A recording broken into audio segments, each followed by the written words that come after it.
Dando continuidade à exposição do livro de Gênesis, por favor, abre em Gênesis 7.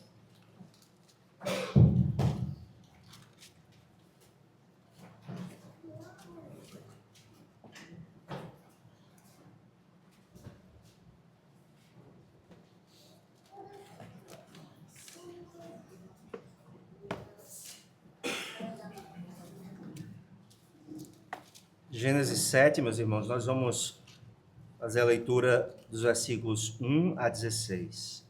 Gênesis 7, 1 a 16. Disse o Senhor a Noé: entra na arca, tu e toda a tua casa, porque reconheço que tem sido justo diante de mim no meio desta geração. De todo animal limpo levarás contigo 7 pares, o macho e sua fêmea, mas dos animais imundos 1 par, o macho e sua fêmea. Também das aves dos céus 7 pares, macho e fêmea, para se conservar a semente sobre a face da terra. Porque daqui a 7 dias farei chover sobre a terra durante 40 dias e 40 noites, e da superfície da terra exterminarei todos os seres que fiz.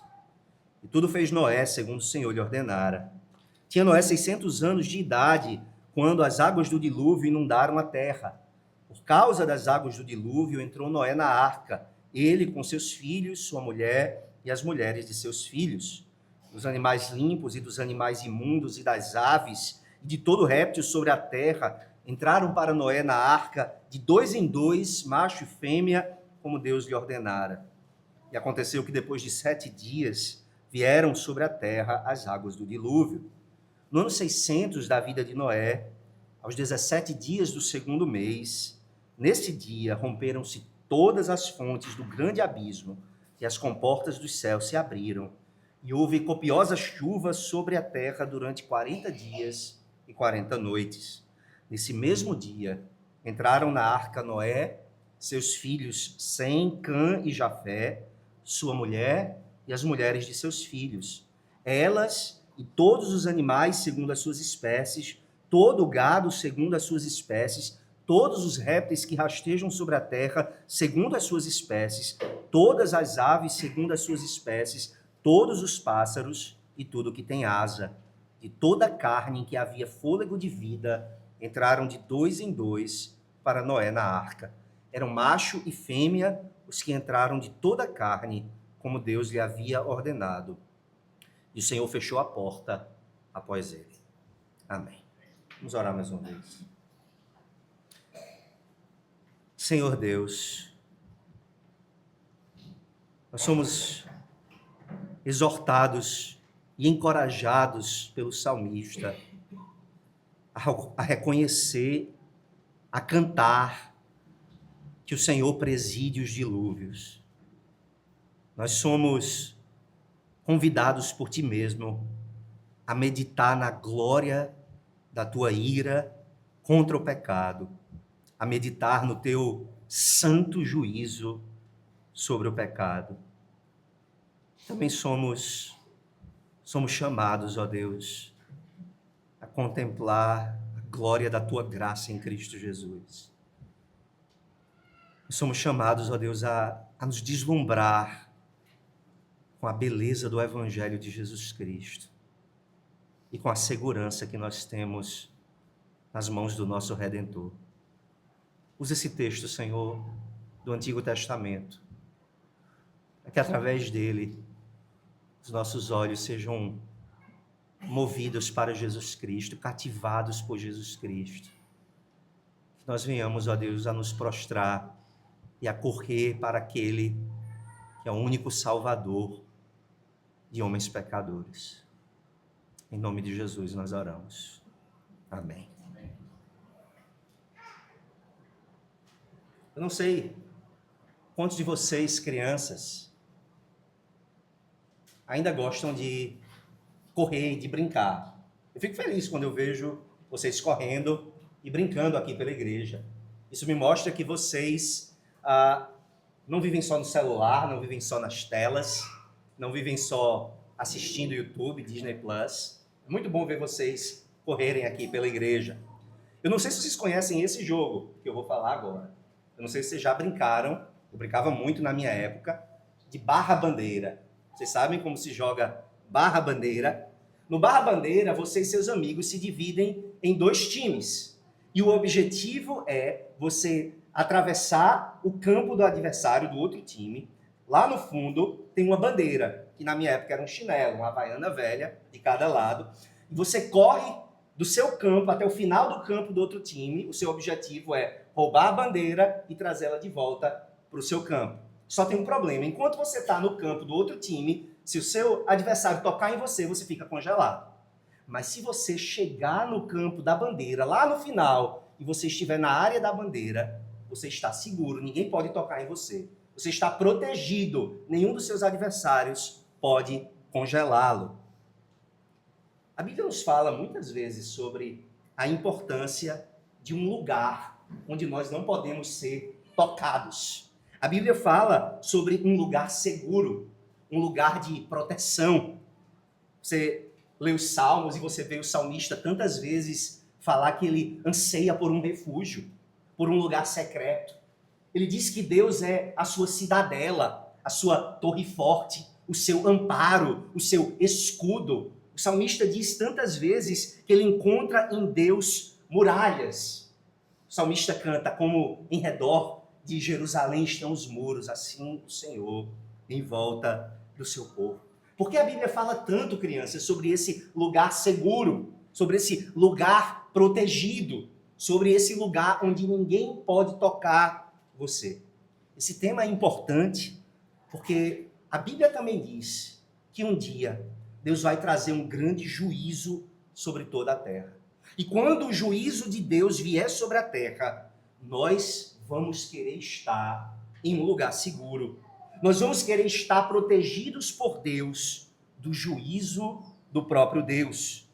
E é exatamente isso que nós temos, meus irmãos, em nosso texto. A arca onde Deus coloca Noé é um lugar seguro. Um lugar onde Noé está protegido por Deus das águas de dilúvio que o próprio Deus vai mandar. Tente se lembrar comigo do que aconteceu no capítulo 6 de Gênesis. É uma única narrativa que já vai de Gênesis 6 até Gênesis 9. Nós não temos como expor essa narrativa toda de uma só vez, então eu preciso que você acompanhe comigo cada cena dessa narrativa. No capítulo 6, Deus apareceu a Noé e disse a Noé que ele deveria construir uma arca. E nós temos no capítulo 6 alguns detalhes sobre essa arca. Nós vemos o material que essa arca deve ser construída. Ela deve ser de cipreste, ela deve ser protegida, calafetada com betume, impermeabilizada. Nós vemos no texto o tamanho da arca e, mais importante, nós vemos que essa arca é dividida em 3 compartimentos. Ainda no capítulo 6 de Gênesis, nós vemos também o motivo pelo qual Noé tem de construir essa arca. Deus vai, diz o verso 17, consumir toda a carne em que há fôlego de vida debaixo dos céus. Deus diz: tudo o que há na terra perecerá. Deus dá, então, a construção da arca, o modelo, o motivo. Mas eu não sei se você nota a ironia. Essa arca sobre a qual Deus fala que Noé deve construir, Noé vai passar mais de 100 anos construindo essa arca, mas Gênesis resume todo o período de construção da arca em poucas palavras no verso 22. Deus simplesmente diz, a Bíblia simplesmente diz: assim fez Noé, consoante a tudo o que Deus lhe ordenara. O foco do texto, da narrativa de Gênesis, não é em Noé construindo a arca, em Noé pegando cada tábua, aplainando os troncos de cipreste. O foco da narrativa não é no que Noé vai fazer. O foco é no que Deus está fazendo e vai fazer. E aqui no capítulo 7, nós vimos a ação de Deus a começar a acontecer. E nós aprendemos nesse texto que quando o grande juízo de Deus vem sobre a terra, ele provê um lugar perfeitamente seguro para o seu povo. Quando o grande juízo de Deus vem sobre a terra, ele provê um lugar perfeitamente seguro para o seu povo. Quero que você olhe comigo para esse tema da segurança como sendo o grande tema do nosso texto. No capítulo 6, nós focamos na pessoa de Noé como esse mediador justo. Agora, nessa primeira parte do capítulo 7, nós vamos focar na arca como esse lugar de segurança diante do juízo iminente. O texto, meus irmãos, ele se divide naturalmente em duas partes. A divisão literária do texto seria versos de 1 a 4, onde Deus fala com Noé, e versos 5 a 16, onde Deus cumpre aquilo que ele fala com Noé. Mas existe no nosso texto uma certa repetição, que os estudiosos chamam de narrativa em forma de painel. E para que a gente não se torne repetitivo na nossa exposição, em vez de seguir estritamente a sequência versículo a versículo, nós vamos seguir a sequência das ideias, uma após a outra. E esse tema da segurança que a arca representa se desenvolve no nosso texto em 3 ideias principais. Em primeiro lugar, eu quero que você olhe comigo para esse texto e medite comigo sobre a segurança em meio ao perigo. A segurança em meio ao perigo. Ao longo de toda a nossa narrativa, meus irmãos, o juízo de Deus e a salvação de Noé e sua casa são tratados como uma coisa só. A segurança de Noé ao entrar na arca é colocada diante do pano de fundo do perigo que vai assolar todo o resto da criação. Qual é esse perigo, meus irmãos? O perigo nesse texto é o próprio Deus. O próprio Deus é o perigo no capítulo 7 de Gênesis. Porque é Deus quem vem manifestando a sua ira contra a injustiça dos homens. No nosso texto, irmãos, isso fica claro quando Deus fala com Noé e ele diz, eu farei chover. Veja comigo o verso 4. Daqui a 7 dias, eu farei chover sobre a terra durante 40 dias, 40 noites. Há uma construção no texto hebraico que é uma construção enfática, onde o eu é colocado numa posição em que fica claro que Deus está dizendo assim, eu mesmo choverei sobre a terra. Deus é quem vem trazendo juízo pelas águas do dilúvio. Não é um acidente da natureza, não é uma calamidade, não é aquilo que no direito civil nós chamamos de caso fortuito, motivo de força maior. Não, Deus está vindo e Deus está trazendo as águas do dilúvio. E se isso não fosse claro bastante, no mesmo verso 4, o Senhor diz, exterminarei da superfície da terra todos os seres que fiz. Deus vai trazer águas de dilúvio, a palavra dilúvio aparece no verso 6, veja, tinha Noé 600 anos de idade, quando as águas do dilúvio inundaram a terra. E essa palavra dilúvio, irmãos, ela não aparece em nenhum outro lugar da Bíblia, exceto aqui em Gênesis capítulo 6, até o capítulo 11, e depois ela vai aparecer uma vez lá no Salmo 29, quando o salmista diz, o Senhor preside os dilúvios. Veja que o salmista olha para esse evento do livro de Gênesis e diz, Deus é o Senhor do dilúvio.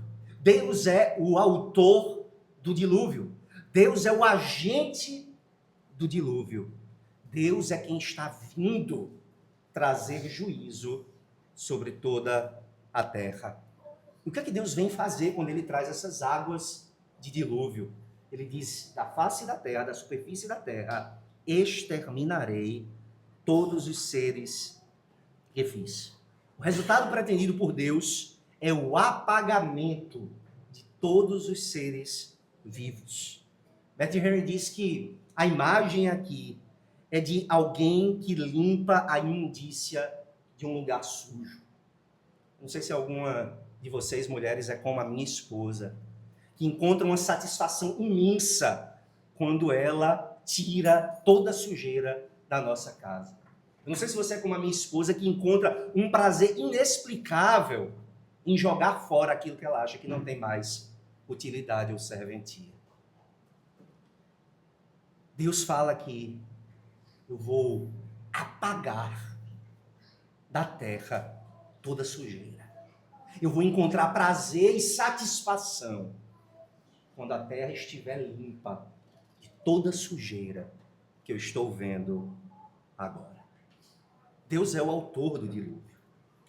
E o dilúvio, meus irmãos, como eu já disse, não é uma mera catástrofe natural, mas é um juízo moral. O dilúvio é uma visitação divina em juízo. Nós vimos no capítulo 6 que Deus olha para a terra e ele vê que a violência e a corrupção dos homens nos dias da geração de Noé se tornaram insuportáveis. E o juízo de Deus é atraído por essa violência e por essa corrupção. Deus vê que a terra está arruinada pelo pecado dos homens. E Deus, aplicando a lei de Talião, diz: eu vou arruinar essa terra que está arruinada pelo pecado. E no meio desse juízo, somente o homem justo e aqueles que estão unidos a esse homem justo serão salvos. Deus anuncia juízo. E esse juízo é a ira de Deus se revelando contra a injustiça. E o mesmo Deus, meus irmãos, que anuncia esse perigo nos versos 1 a 4, é o Deus que executa esse juízo exatamente como ele disse. E eu quero que você preste atenção nisso, porque essa é uma informação tão cuidadosa do texto que não existe outra razão para você crer que Moisés, inspirado pelo Espírito, incluiu essa informação, senão o fato de que ele quer que nós entendamos a relação entre a palavra e os atos de Deus. Deus olha para Noé no verso 7 e diz, no verso 4 ele diz, daqui a 7 dias eu farei chover. Então no verso 10 o texto diz, e aconteceu que, depois de 7 dias, vieram sobre a terra as águas do dilúvio. Perceba que há uma correspondência exata entre o que Deus diz que ele vai fazer e o que ele faz. Deus promete, Deus cumpre. Deus ameaça, Deus realiza. Deus não blefa, Deus faz aquilo que ele diz que vai fazer. Existe nessa referência ao 7º dia, muitos estudiosos chamam a atenção para isso, uma referência à guarda do sábado como uma expressão da justiça de Noé. Se a gente pudesse se deter aqui nos detalhes e olhar para as referências temporais do texto, nós íamos descobrir que Deus fala com Noé no primeiro dia da semana e diz, daqui a 7 dias eu virei e com águas de dilúvio. Então, o dilúvio é anunciado após o sábado e ele começa após o sábado. E nós vamos ver no decorrer da narrativa que o tempo que o dilúvio dura, 40 dias, também é um tempo que privilegia a guarda do sábado por Noé. Noé vai mandar as pombas, as aves para fora depois de dias de sábado. Então há uma ênfase aqui na guarda do sábado como uma expressão da justiça de Noé. Noé é um homem justo, é um homem íntegro e é a guarda sutil do dia de sábado que é referida nesse texto é uma expressão dessa justiça de Noé. Além disso, meus irmãos, o detalhe que o texto dá de dizer não apenas o ano, mas o mês e o dia em que o dilúvio acontece, é no dia 17 do 2º mês do ano 600 da vida de Noé. Essa expressão que dá a data exata do dilúvio nos mostra mais uma vez, meus irmãos, que o livro de Gênesis não é um livro de mitos, não é um livro de histórias morais, de fábulas, mas é um livro de história. E o que está sendo narrado para nós são os fatos como eles aconteceram.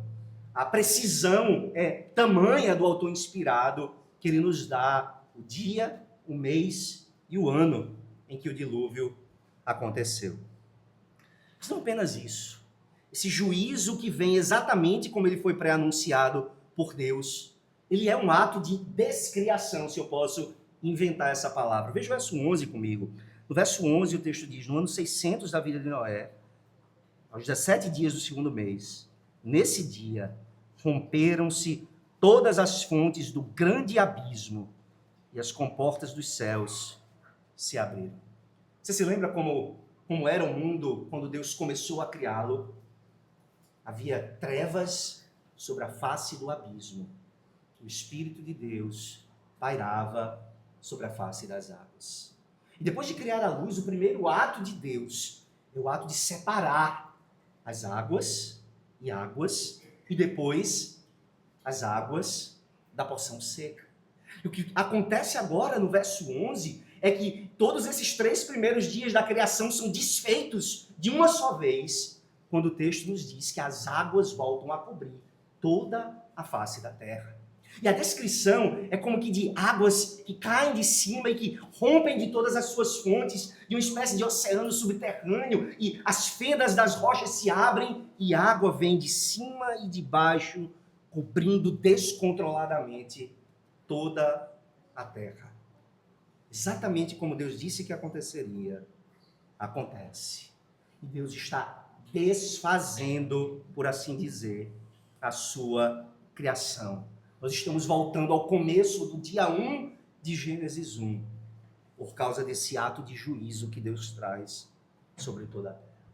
O texto completa essa referência ao tempo, dizendo que o dilúvio durou, verso 12, copiosa chuva sobre a terra durante 40 dias e 40 noites. Um número que descreve literalmente quanto tempo durou o dilúvio, mas também um período que na Bíblia, 40 dias, indica o fim de uma era e o início de outra era. Pense comigo, então, primeiro sobre essa ideia do perigo para a segurança dos homens. Lembre-se que no Novo Testamento, o dilúvio é um modelo para os juízos futuros. Por exemplo, em Mateus capítulo 24, verso 37, o Senhor Jesus, no sermão profético, diz: assim como foi nos dias de Noé, também será a vinda do Filho do Homem.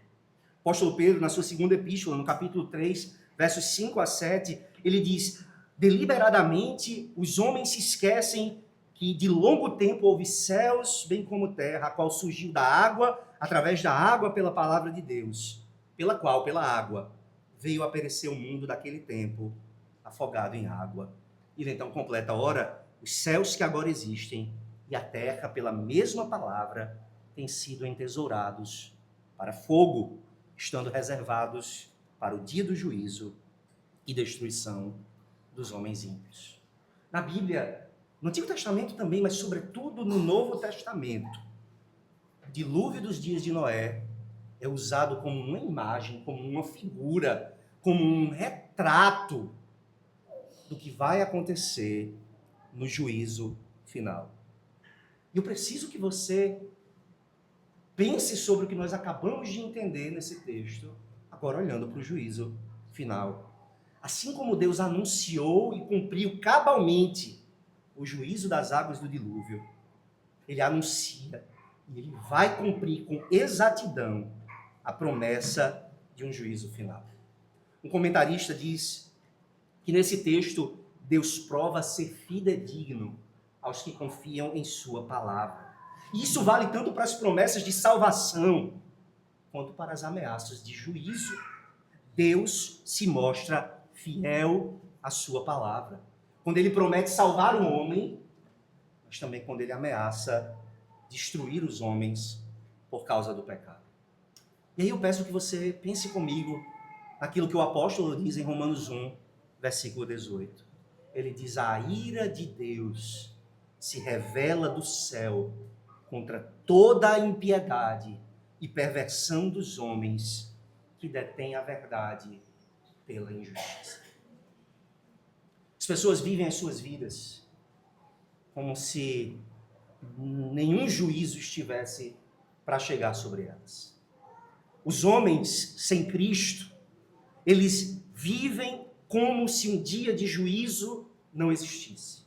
Como se um dia de prestação de contas nunca fosse chegar. Mas o apóstolo fala com toda certeza: a ira de Deus se revela do céu contra toda impiedade, contra toda perversão dos homens que detêm a verdade pela injustiça. Um dia de ira está chegando. Um dia de juízo está vindo para todos os homens. E se qualquer um de vocês for um pecador sem Jesus Cristo, você deve temer esse dia de juízo. Se você está sem Jesus Cristo, você é como os homens e como as criaturas fora da arca nos dias de Noé. Você está de peito aberto ao relento, esperando as fontes de água se romperem e os abismos se abrirem para jorrar o juízo de Deus. O apóstolo Pedro diz: esse juízo que está entesourado não é mais o juízo da água, mas o juízo do fogo. Você está em perigo E você precisa achar um lugar onde você esteja protegido e seguro. Você precisa achar um refúgio, um lugar de segurança do perigo que é a ira do próprio Deus. Talvez você se pergunte, que Deus é esse? O Deus que se ira. Esse é o Deus que ama a santidade. É o Deus que ama a justiça. É o Deus que ama o bem. É o Deus que ama a verdade. É o Deus que ama a equidade. É o Deus que ama aquilo que é bom, justo, santo e belo. E quem ama o belo odeia o feio. Quem ama o justo odeia o injusto. Quem ama o santo odeia o profano. Você jamais pode dizer, eu amo as crianças, e dizer, eu não me preocupo com a pedofilia. Não, se eu amo as crianças, eu odeio os pedófilos. Se eu amo a fidelidade, eu odeio os adúlteros. Se eu amo a vida, eu odeio os assassinos. E assim é Deus. E é por isso que a ira de Deus se revela do céu contra toda a impiedade, contra todo o pecado, contra toda a perversão dos homens que detêm a verdade pela injustiça. Você precisa então achar um lugar seguro. E essa é a próxima verdade que o texto nos convida a examinar. O texto nos fala sobre o perigo, mas também nos fala sobre a provisão da segurança. Veja que no capítulo 7, agora vai ficando mais claro que Deus, nos dias de Noé, ele provê para Noé e sua família um santuário, um sacerdote e um sacrifício. Um santuário, um sacerdote e um sacrifício. Nós já vimos no capítulo 6 que a estrutura da arca, que era dividida em 3 andares ou 3 compartimentos, essa estrutura lembra a estrutura do tabernáculo de Israel. O tabernáculo de Israel era também organizado em 3 partes: o átrio, o santo lugar e o santo dos santos. A arca, portanto, nós já vimos isso, era mais do que um simples barco. A arca era um templo, um santuário. Nós também já vimos no capítulo 6 que Noé é descrito como uma espécie de sacerdote ou mediador. Ele é descrito como esse homem justo e íntegro. E o nosso texto aqui no capítulo 7 enfatiza Noé como esse sacerdote obediente. Veja comigo, 3 vezes no texto é dito que Noé e a criação junto com ele são obedientes a Deus. Verso 5, e tudo fez Noé segundo o Senhor lhe ordenara. Verso 9, entraram para Noé na arca de 2 em 2, macho e fêmea, como Deus lhe ordenara. Verso 16, eram macho e fêmea, os que entraram de toda a carne, como Deus lhe havia ordenado. Veja que mesmo quando o texto fala da obediência dos animais, ele enfatiza que a ordem foi dada a Noé, como lhe ordenou o Senhor. Então é a obediência de Noé como esse sacerdote justo e íntegro que é enfatizada no nosso texto. Mas agora no capítulo 7 nós também vemos uma informação que completa essa imagem. Nós já tínhamos visto no capítulo 6 o santuário, já tínhamos visto no capítulo 6 o sacerdote, mas agora o tema do sacrifício aparece também nessa narrativa. O verso 2 do capítulo 7 diz: de todo animal limpo levarás contigo 7 pares, o macho e sua fêmea, mas dos animais imundos, um par, o macho e sua fêmea. Você deve saber que essa distinção limpo e imundo, puro e impuro, é parte da lei cerimonial que Deus no futuro vai dar a Israel por meio de Moisés. Só que aqui em Gênesis 7 nós descobrimos que Noé, por revelação divina, já conhece essa distinção. Ele sabe quais são os animais puros e ele sabe quais são os animais impuros. E por que essa distinção é importante? É porque só os animais limpos podiam ser sacrificados. Então, dos animais impuros, todos, basta que um par seja trazido, um macho e uma fêmea.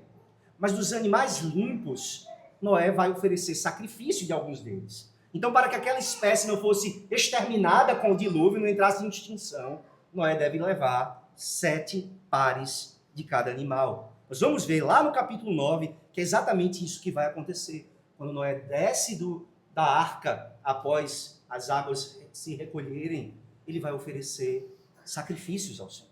Então, o texto nos mostra um santuário, um sacerdote e sacrifícios que Noé deverá prestar a Deus. Eu não preciso dizer a você que no Novo Testamento todas essas sombras se cumprem em Jesus Cristo. Jesus Cristo é o santuário. Ele diz em João capítulo 2, destrua esse santuário e em 3 dias o reconstruirei. E João nos diz, ele se referia ao santuário do seu corpo. Jesus Cristo é o sacerdote.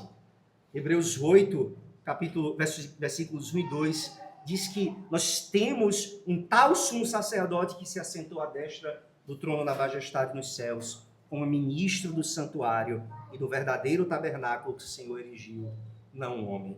Cristo é o santuário, Cristo é o sacerdote, e claro, Cristo é o sacrifício. Eis o Cordeiro de Deus que tira o pecado do mundo. E é através desse santuário, desse sacerdote e desse sacrifício que Deus provê segurança a um povo pactual. Presta atenção comigo. Deus diz a Noé, entra na arca, tu e tua mulher, teus filhos e as mulheres de teus filhos.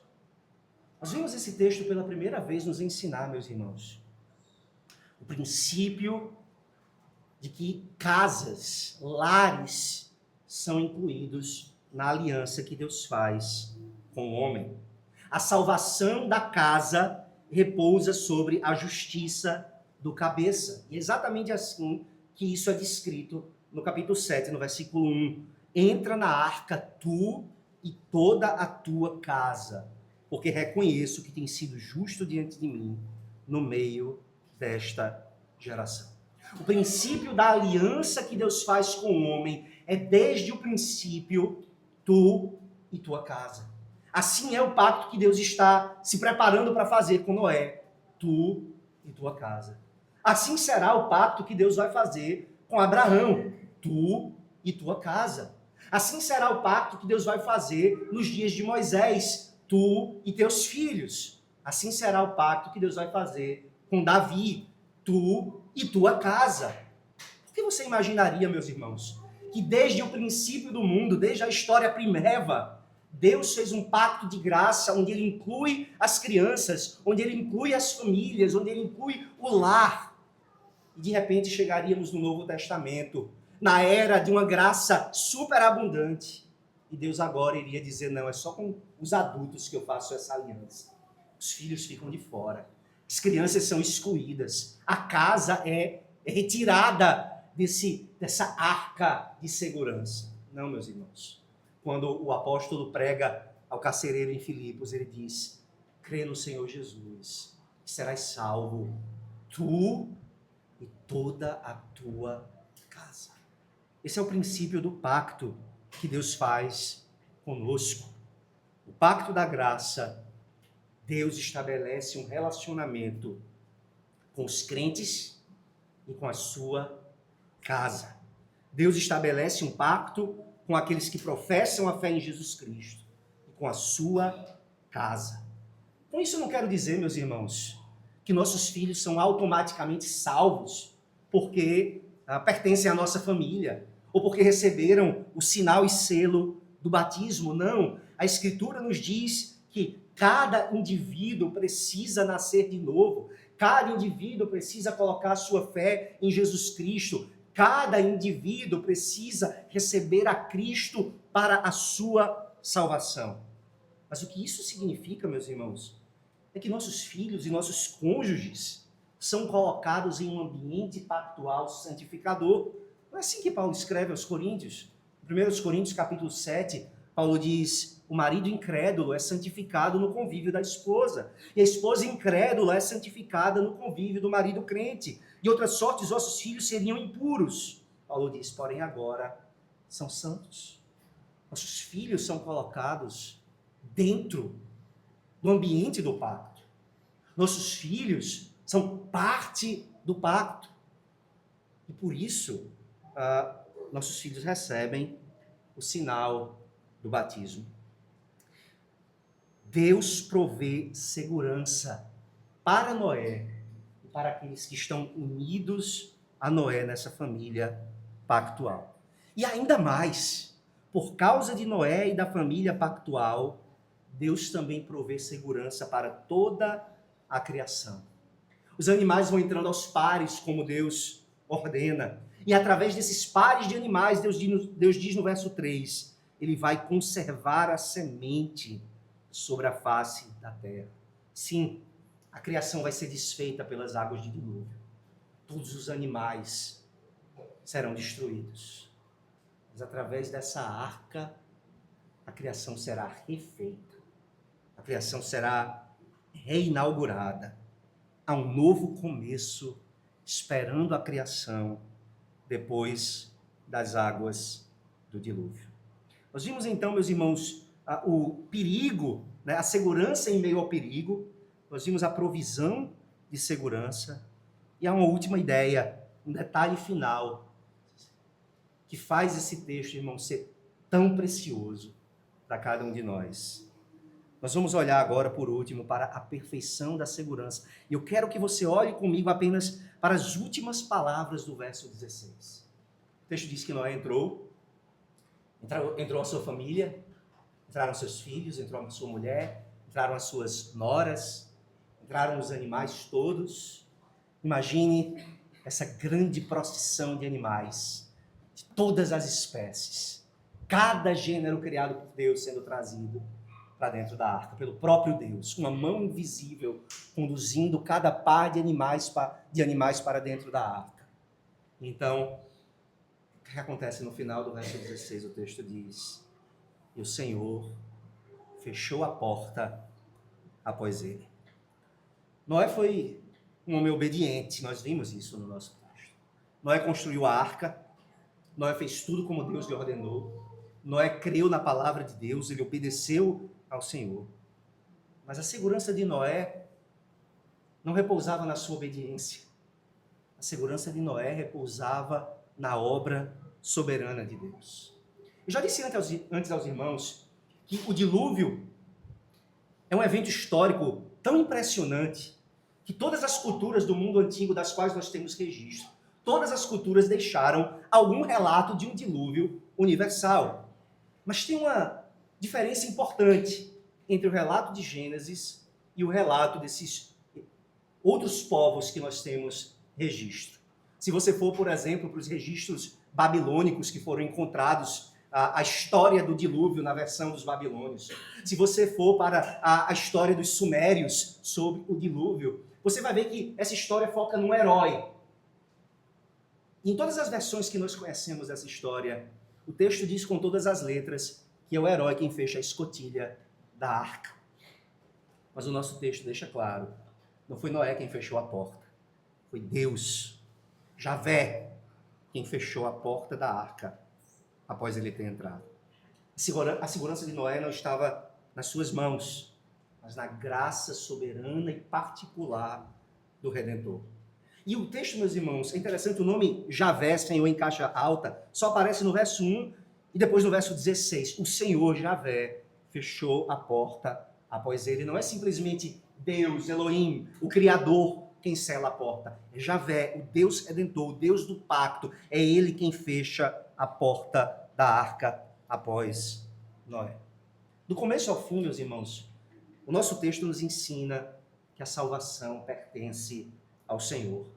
Deus fala com Noé e ordena que ele construa a arca. Deus, por assim dizer, abre as portas quando ele ordena a Noé que entre na arca. Deus conduz Noé a entrar. Deus conduz cada um dos pares de animais a entrar. E no final, Deus fecha a porta com Noé dentro. Mais uma vez, Matthew Henry, comentando esse texto, ele diz algo muito impressionante. Ele diz: Deus colocou Adão no paraíso, mas não o fechou ali dentro. E Adão se lançou fora. Mas quando Deus pôs Noé na arca, Matthew Henry diz: a sua salvação é segura. Porque Deus fechou a porta após Noé.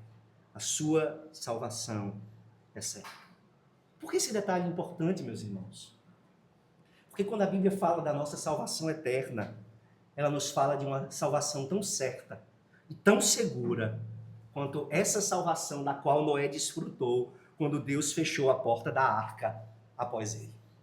Você imagina o que teria acontecido se Deus tivesse deixado que Noé fechasse a porta da arca? Talvez a porta ficasse mal fechada. Talvez a porta ficasse entreaberta. Talvez Noé deixasse alguma água entrar pela fresta daquela porta. Mas quando Deus fecha a porta, ele a sela de tal maneira que Noé está completamente seguro e protegido ali dentro. E assim é, meus irmãos, com a nossa salvação. O apóstolo Paulo, escrevendo aos Efésios, no capítulo 1, verso 3, diz que nós fomos selados com o Espírito Santo da promessa. O Espírito Santo, este selo, este penhor, essa garantia de que aqueles que estão verdadeiramente unidos a Cristo pela fé não se perderão, porque nós fomos alcançados por uma salvação infalível e segura. O apóstolo Pedro, no capítulo 1 da sua primeira carta, no verso 5, diz: vocês são guardados pelo poder de Deus, mediante a fé, para a salvação preparada para revelar-se no último tempo. Vocês são guardados por Deus. Imagine se a minha salvação dependesse de eu fechar a porta, de eu me guardar.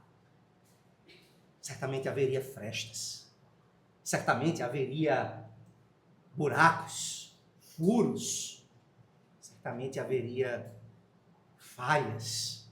A porta não estaria completamente selada. Mas porque eu sou guardado pelo poder de Deus para essa salvação final, a minha segurança é tão infalível quanto aquela que Noé sentiu dentro da arca. Ele olhou para a porta da água e nenhuma gota de água passava ali. Nós trocamos o gás da nossa casa às vezes, né? E quando acaba, você quer se certificar de que nenhum acidente vai acontecer. Você coloca aquela espuma em volta da válvula. E se a válvula estiver bem fechada, nenhuma bolha aparece. Nada acontece. Está seguro. Assim é que Deus faz com a nossa salvação. Quando Ele nos sela com o Espírito Santo da promessa. Quando Ele nos une a Jesus Cristo nesse casamento inquebrável, indissolúvel. Deus nos guarda para esta salvação de forma perfeita, preparada para revelar-se no último tempo. No livro de Apocalipse, no capítulo 3, escrevendo à igreja em Filadélfia, o Senhor Jesus se revela como aquele que abre uma porta que ninguém fecha, e como aquele que fecha uma porta que ninguém abre. Assim é a salvação dos verdadeiros crentes. A nossa salvação é como estar dentro desta arca cuja porta é fechada pelo próprio Senhor Jesus Cristo. Na verdade, Ele próprio é a porta. Não é isso que Ele diz em João capítulo 10? Eu sou a porta das ovelhas, eu sou a porta. Se alguém entrar por mim, será salvo. Entrará, sairá e achará pastagem. O crente em Cristo, meus irmãos, está salvo e seguro para sempre.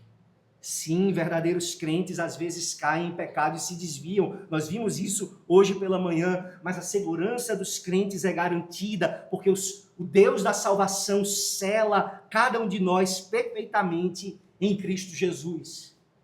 Ainda que por algum tempo nós andemos desgarrados ou extraviados, frios ou enfraquecidos, o Senhor Jesus mesmo se encarrega de buscar e salvar e de ter no aprisco todas as ovelhas que o Pai lhe deu. O Senhor sela a porta da arca, como Jesus Cristo sela aquela bendita cadeia da salvação sobre a qual Paulo fala em Romanos capítulo 8. E aos que predestinou, a esses também chamou. E aos que chamou, a esses também justificou. E aos que justificou, a esses também glorificou. No grupo dos predestinados, Não há mais homens e mulheres do que no grupo dos chamados. No grupo dos chamados, eficazmente pelo Espírito Santo, não há mais homens ou mulheres do que no grupo dos justificados.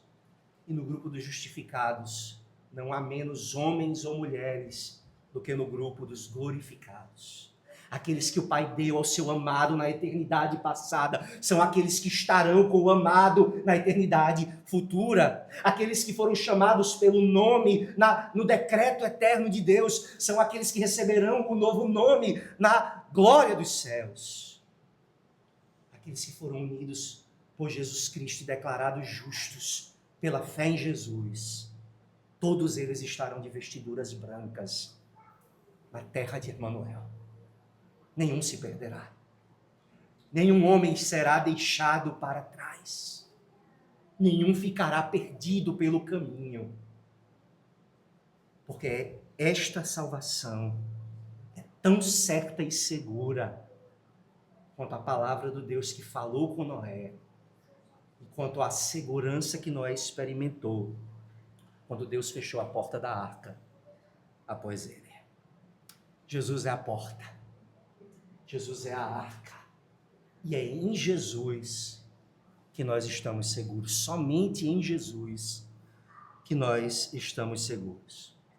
Mas os nossos pais puritanos, meus irmãos, eles não estavam errados quando eles viam na arca também um tipo da igreja. Quando eles pensavam na arca, eles pensavam em duas seguranças que essa arca simboliza para nós. A arca simboliza a nossa perfeita segurança em Cristo Jesus. Mas a arca também simboliza a proteção que nós temos dentro da igreja do Senhor. A nossa confissão de fé diz que fora da igreja visível não há possibilidade ordinária de salvação. E por que nós cremos assim? Porque nós cremos que a igreja é ordinariamente indispensável para a salvação dos homens.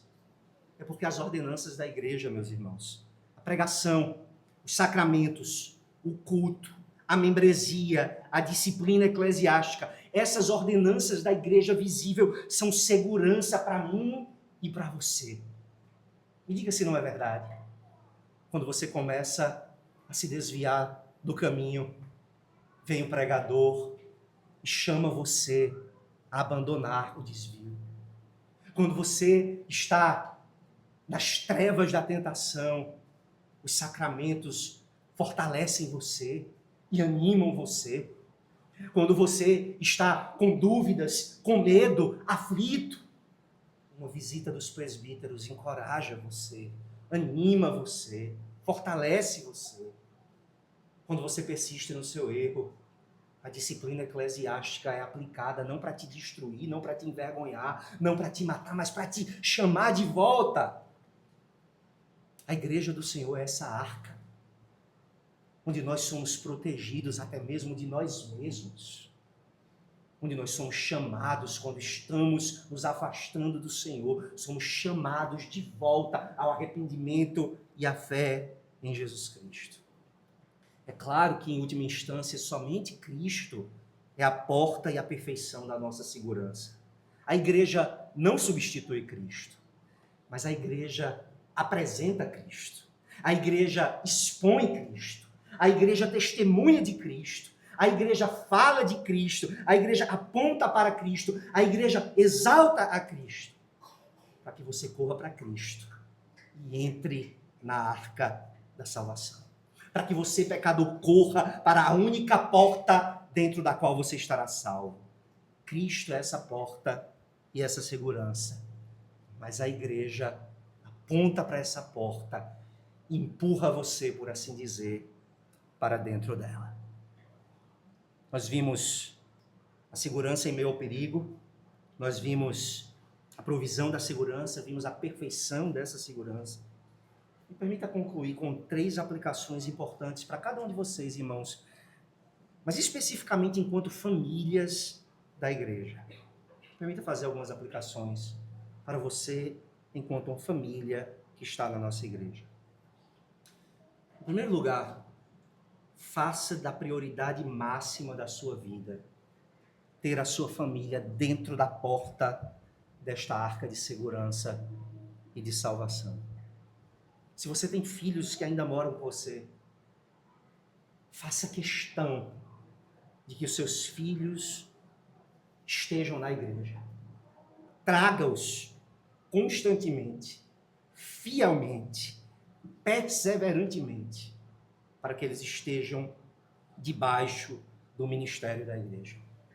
Mas mais importante do que isso, constantemente aponte os seus filhos para a necessidade da fé em Cristo. Não estejam tão ocupados com as coisas dessa vida, meus irmãos. Não estejam tão preocupados em dar o leite para os seus filhos, ao ponto de vocês se esquecerem de alimentá-los com o genuíno leite da salvação. Não estejam tão ocupados em dar aos filhos de vocês uma casa confortável, ao ponto de vocês não prepararem os seus filhos para morarem dentro dessa arca da salvação. Não estejam tão distraídos com os prazeres desse mundo, que vocês se esqueçam de mostrar aos filhos de vocês que há delícias eternas somente na presença de Deus. Torne uma prioridade máxima em sua família ter toda a sua casa dentro da arca da salvação. Como parte dessa prioridade, uma segunda aplicação, não deixe de conversar com sua esposa e com seus filhos sobre o juízo vindouro. Nós conversamos sobre tantas coisas com os nossos filhos. Nós falamos sobre música, sobre filmes, sobre séries, sobre jogo de futebol, sobre Copa, sobre álbum. Quantas vezes nós falamos com os nossos filhos sobre o juízo vindouro?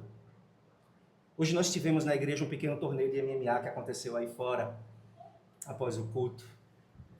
Nossos filhos lutaram, brincaram de luta. E o meu filho voltou chorando para casa. E nós voltamos conversando, eu tentando consolá-lo. E no meio dessa conversa, dentro do carro ainda, ele disse uma frase que eu não esperava ouvir de uma criança de 3 anos. Ele disse, papai, eu não gosto de sofrer. E eu passei o resto da viagem tentando acalmá-lo. Chegou em casa, colocamos ele para dormir.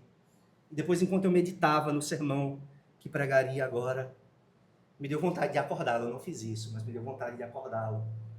Para dizer a ele, ó meu filho, o que eu mais gostaria de fazer seria livrar você do sofrimento. Mas não o sofrimento de um cotovelo ralado, de um joelho ferido. Eu queria poder livrar você do sofrimento eterno. Eu queria poder livrar você, meu filho, de passar a sua eternidade nos tormentos do fogo eterno. Como eu oro, meu filho, para que a sua alma não seja, afinal, afogada, tragada pelo juízo inescapável de Deus. Converse com seus filhos. Seus filhos são almas imortais. Cada um deles tem um destino eterno diante de si. Converse com a sua esposa, com o seu marido. Ele é uma alma imortal, à beira do juízo eterno. Fale do juízo vindouro. Fale de vida ou morte. Fale de céu e inferno. Não deixe seus filhos crescerem achando que a vida consiste em comer e beber, em casar-se e dar-se em casamento. Lembre os seus filhos de que há uma eternidade diante de nós. Que só existe um lugar onde nós estaremos seguros do juízo vindouro, em Jesus Cristo. Uma última aplicação para nós como famílias. Não perca a esperança de orar pela sua família, para que cada um dos seus entre pelas portas da salvação. Se você tem um filho desviado, está fora da igreja, que não mostra evidências de conversão, não cesse de orar pelo seu filho ou pela sua filha. Enquanto ele estiver vivo, há esperança de que nós o encontremos dentro das portas dessa arca. Se você tem um cônjuge descrente, seu marido, sua esposa, não deixe de orar por ele. Ore, Senhor, eu quero poder estar de mãos dadas com ele ou com ela, quando o sol da justiça brilhar no novo céu e na nova terra. Não cesse de orar pela sua família, para que eles também se encontrem dentro dessa arca de salvação. Que esse é um único lugar seguro. Essa é a mensagem do nosso texto. Quando o grande juízo de Deus vem sobre a terra, ele provê um lugar perfeitamente seguro para o seu povo. Pecador, Cristo é a sua única esperança diante do juízo iminente de Deus. Corra para Cristo. Venha a Cristo. Quando o juízo da morte ou da segunda vinda chegar, todos os seus bens, todas as suas realizações não valerão de nada. A única coisa que vai valer vai ser achado em Cristo. Ser achado dentro dessa arca de salvação. Que você possa dizer junto com o apóstolo Paulo, em Filipenses capítulo 3, o que para mim era lucro, isso considerei perda por causa de Cristo. Sim, deveras considero tudo como perda para poder ganhar a Cristo e ser achado nele. Que benditas palavras para nós dizermos para nós e para toda a nossa casa. Eu considerei tudo como perda para conhecer a Cristo e para ser achado dentro daquela arca de salvação. Que seja assim com todos nós. Amém. Vamos orar. Ó Deus, te suplicamos, ó Deus, por tua misericórdia. Especialmente, ó Deus, oramos por nossos filhos e cônjuges, ó Deus, que ainda não estão seguros